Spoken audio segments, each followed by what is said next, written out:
तर द्वारकाधीशसाठी मी एका भक्तिनिवासमध्ये थांबलेले. हे आहे स्वामीनारायण भक्तिनिवास. एकदम सुंदर आहे इथे. म्हणजे तुम्हाला जेवण खाणं पिणं एकदम सात्विक आणि सुंदर भेटून जाईल. आम्ही पण आमचा नाश्ता इथेच केला आणि आंघोळ वगैरे सगळं करून आम्ही मंदिराजवळ निघालो. आता आम्ही नाश्ता करून चाललेलो आहे द्वारकाधीश मंदिराकडे.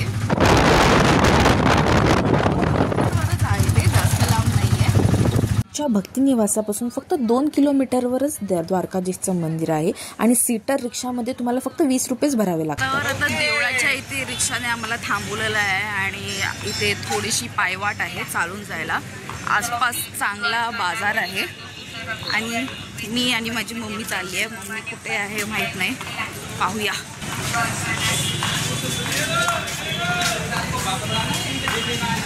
हे बघा सुंदर राख्या ठेवल्यात.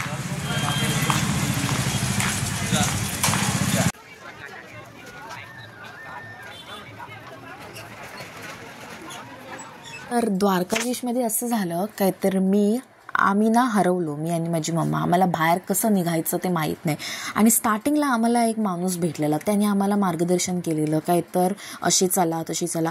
आणि जाता असताना ना जेव्हा मी वाट विसरलो तेव्हा आम्ही ते मम्मीने सांगितलं कार्ड काढ म्हणून त्याच्यामधलं. सो मी कार्ड काढलं आणि त्या कार्डावर लिहिलेलं कृष्ण संस्था काय कृष्ण शॉप असं काहीतरी लिहिलेलं. आणि ते म्हणताच तो माणूस आमच्या समोर आला आणि त्याने आम्हाला वाट दाखवली, मॅडम असं बाहेर निघायचं आहे. तर असं वाटलं काय तर श्रीकृष्णाचं नाव घेतलं ना की स्वतःच श्रीकृष्ण तुमच्या मदतीला येतात.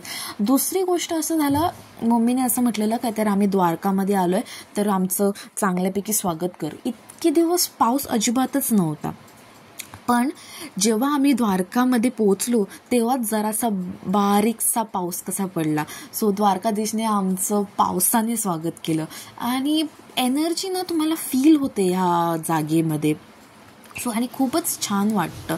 देव खरंच तुमचे ऐकतात येते. फोन आणि इलेक्ट्रिकची जे डिपॉझिट करावं लागतं आहे आम्ही प्रायव्हेट ह्याच्यामध्ये ठेवतोय, कारण इथे लोकल जे फ्री आहे त्याच्यामध्ये पैसे जास्तच लागत आहे. त्याच्यामध्ये खूपच आहे पण टाईम वेळ लागणार आहे. मंडळी, तर माझ्या मागे तुम्ही हे मंदिर पाहू शकता. मंदिराचं दर्शन छानपैकी मस्त झालेलं आहे आणि खूपच शांत आणि छान वाटलेलं आहे. इथे ना तुम्हाला इलेक्ट्रॉनिक्स जे काही फोन आहे ते ठेवता आतमध्ये नेता येत नाही, तर तुम्हाला ते लॉकरमध्ये ठेवावे लागतात. तुम्ही प्रसाद घेऊ शकता आणि ते लोक फ्री तुम्हाला तुमचं सामान ठेवायला देतात, किंवा इथे संस्थेकडून देवळाच्या फ्री मोफत तुम्हाला तुमचे फोन ठेवू शकता, पण त्याच्यासाठी लाईन खूपच जास्त असते. सो मी तुम्हाला रेकमेंड करेन का तर तुम्ही प्रसाद ज्या व्यक्तीकडून घेता तिथेच तुमचे काही इलेक्ट्रॉनिक्स असतील तिथे डिपॉझिट करा. चला, आणि आता इथे सुंदर मार्केट्स आहेत. इकडले मार्केट्स ना एकदम सुंदर होते आणि मन असं वाटत होतं काही ना काहीतरी शॉपिंग करू. आणि द्वारकाधीशांचं मंदिर एवढं सुंदर आहे ना, मी ना ह्या मंदिरामध्ये काय माहीत नाही आपोआपच रडायला लागले. आणि त्यानंतर चांगलीपैकी जराशी शॉपिंग पण केली.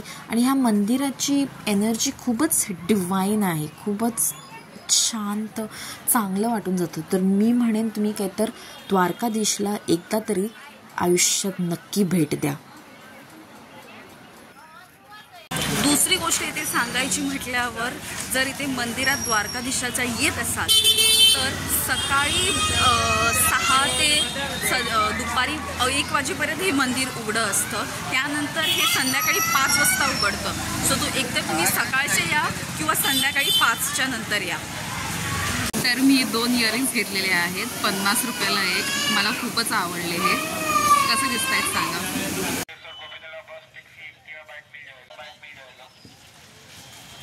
आता मला रिक्षावाले काका असे सांगत होते काय तर द्वारकाधीशचं जर तुम्ही दर्शन केलं तर रुक्मिणी देवीचं सुद्धा मंदिराचं दर्शन करायला हवं, नाही तर तुमची द्वारकाची यात्रा ही इनकम्प्लीट मानली जाते. सो द्वारका कराल तर मग रुक्मिणीचं देऊळ पण व्हिजिट करा. तर हेच आहे ते रुक्मिणी माताचं मंदिर, जिथे आल्याशिवाय तुमची द्वारकाची यात्रा कंप्लीट नाही होत.